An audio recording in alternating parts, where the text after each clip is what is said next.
రీసెంట్గా విజయ్ సార్ని కలిసారు మీరు, ఇద్దరు వైట్ షర్ట్లతో మంచి పిక్ ఉంది, చాలా బాగుంది సార్. విజయ్ గారి పరిపాలన చూస్తుంటే ఒకే ఒక్కడు సినిమా గుర్తొస్తుంది అంటూ కూడా చాలా వైరల్ అవుతున్నాయి చాలా పిక్స్. పైన మీ బొమ్మ, కింద విజయ్ గారి బొమ్మ, ఇద్దరు సమకాలీకులు, మీ జూనియర్ అయినా ఎలా అనిపిస్తుంది సార్ మీ ఒకే ఒక్కడు సినిమాని ఇప్పుడు తమిళ ప్రజలు చూస్తున్నారు అంటే రియల్గా?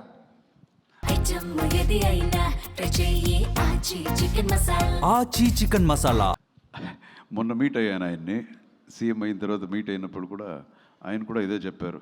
చాలా మీమ్స్ వస్తుంది sir.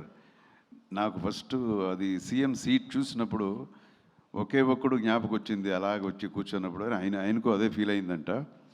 And I'm very very proud. మన ఫిల్మ్ ఇండస్ట్రీ, మా ఫెటర్నిటీ నుంచి ఒక మనిషి, మాకు తెలిసిన ఒక యాక్టరు, మొన్న కలిసి యాక్ట్ చేసిన యాక్టర్ ఈరోజు చీఫ్ మినిస్టర్ అని చెప్పుకోవడానికి చాలా గర్వంగా ఉంది. అంటే చాలా పెద్ద అచీవ్మెంట్ అది. ఫస్ట్ టైం కంటెస్ట్ చేసి is become as chief minister. We are very proud of him. Sir తెలుగులో పవన్ కళ్యాణ్ గారు డిప్యూటీ సీఎం ఉన్నారు, తమిళ్లో అలాగే విజయ్ గారు సీఎం అయ్యారు. తెలుగు ప్రజలు ఓన్ చేసుకున్నారు పాలిటిక్స్ని. అలాగే కొంచెం మైక్ సార్ దూరం పెట్టుకోండి, దూరం పెట్టుకోండి. Okay sir. సార్ తెలుగులో పవన్ కళ్యాణ్ గారు డిప్యూటీ సీఎం అయ్యారు, అలాగే తమిళ్లో విజయ్ గారు సీఎం అయ్యారు. వాళ్ళంతా ఓన్ చేసుకున్నారు, తెలుగు కానీ తర్వాత తమిళ ఆడియన్స్ కానీ. కన్నడంలో అర్జున్ గారిని కూడా చాలా మంచి ఫ్యాన్ బేస్ ఉంది, అందులో అలాగే ఓన్ చేసుకున్నారు.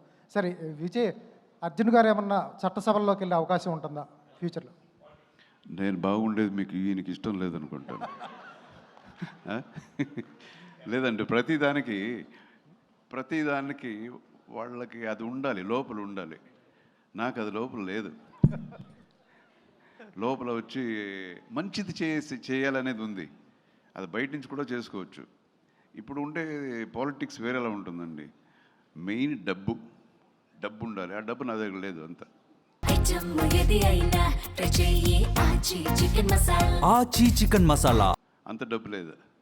ప్లస్ మాకు ప్రిన్సిపల్స్. సార్ విజయ్ గారు కూడా డబ్బులు ఖర్చు పెట్టకుండా సీఎం అయ్యారు సార్. ఏమన్నారు? విజయ్ గారు కూడా డబ్బులు ఖర్చు పెట్టకుండా సీఎం అయ్యారు తమిళనాడు. ఏమన్నారు సార్? ఆయనంత పేరు లేదు కదా నాకు ఇప్పుడు. చెప్పండి, అడగండి, అయిపోయింది ఆన్సర్.